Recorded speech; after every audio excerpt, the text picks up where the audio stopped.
আসসালামু আলাইকুম। আজ রান্না করলাম যে মাছের মাথা দিয়ে হাঁসে। প্রথমে পাতিল পরিমাণ মতো তেল দিয়ে দিম। তেল গরম হয়ে এলে মশলা দিয়ে দিম, পেঁয়াজ বাটা, রসুন বাটা, হলুদ মরিচ। এরপর দিয়ে দিম যে টমেটো, পেঁয়াজ কলি। একটু সময় লিয়ে কষাই লইম।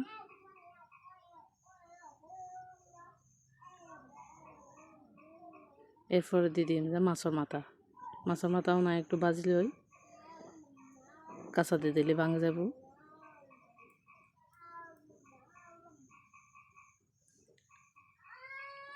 এরপরে দিয়ে দিম যে খাইছে।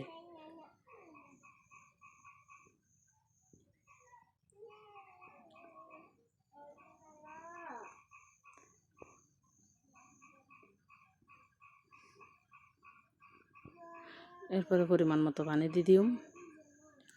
পানি একটু বেশি করে দিম, যেহেতু হাঁসে বেশি পড়িব।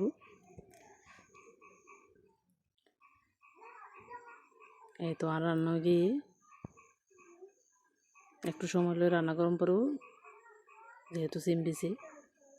এখন ধনিয়া পাতা দিয়ে নামাইলে কেন জানাবেন।